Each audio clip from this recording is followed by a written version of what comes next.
I never thought I'd ever go anywhere, and I'd always have that codependency on my parents to never succeed, and I'll just have to live a life on benefits and everything. And actually it's a complete fallacy. There's no reason why somebody should be continuing the system if they are given the right support and help, and it certainly hasn't stopped me.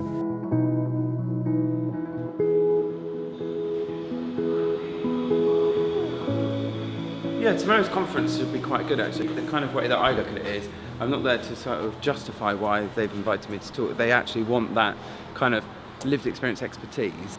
And it's exciting actually, because you're campaigning for change and you're influencing government ministers on implementing those change and what's realistic.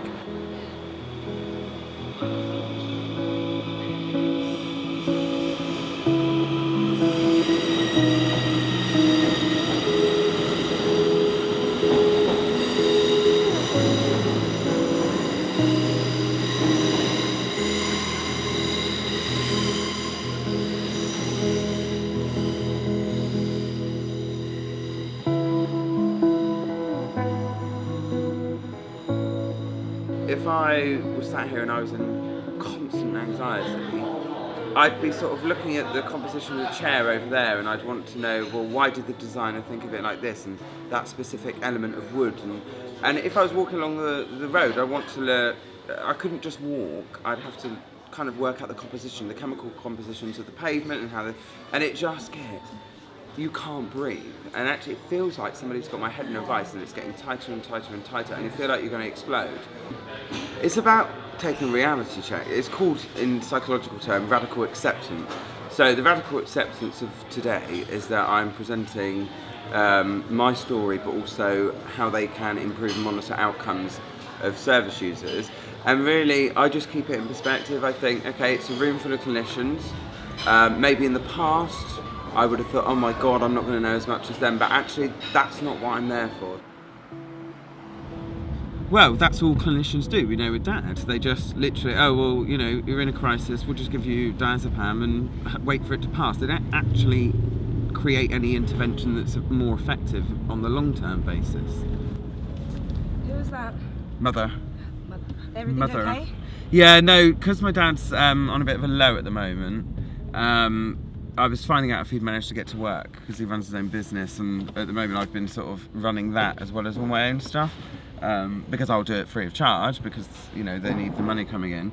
And she said I said, well, and how is he? And she said, oh, it's difficult to tell because my dad's of that old school. Yeah, I'm okay. Right, do you want to embellish on okay? That doesn't really give any description. What he needs is intensive psychological therapy to understand that, how do you prevent a crisis happening, rather than every time you hit that crisis, you're just medicated. So I suppose I feel really blessed that I've had that interaction.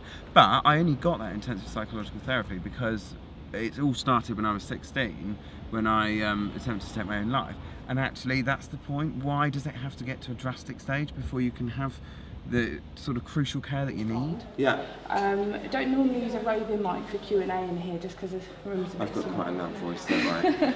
Projecting. Yeah, I cannot kind of have an over-reliance on the fact that, oh, well, this works, so we'll go with that. And I think that can sometimes be a troubling problem when we talk about implementing a new strategy. It's about treating everybody different. It's not about kidney failure and we know how it works and this is the treatment and that's that. My father's on totally different medication to me. When I was on the medication he was on, it knocked me out for about 16 hours flat. The minute I accepted there was something wrong, rather than fighting it and giving it even more power by fighting it, I changed. Yeah, I tend to just run away with myself, so I find it quite difficult to keep focusing back to my slides, because I prefer to just, because I'm talking with passion and from the heart, it's all there, but it might not be in the formalised like university days where you have to go and the aims and objectives of today are bang, bang, bang, and do it in that chronological order. And yeah, it's just good to hear the debate. I think it's always interesting to hear different people's viewpoints and where certain trusts in the country are. What I'd like to do is actually visit trusts throughout the country and see where they're getting, because it may be something that, you know, Dorset Healthcare is missing out on. People talk from their own experiences. That's why we have to draw on all those experiences for the good of change. But it never happens overnight. No change will. And actually, any good change can't happen that quickly because it just doesn't work that way.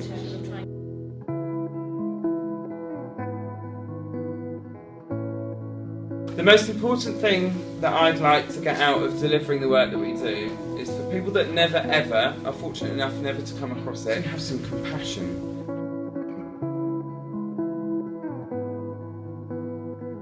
It could be your mother or brother or, you know, daughter or son, depending where you are in your life, that could be treated just as horrifically as maybe you may treat somebody yourself.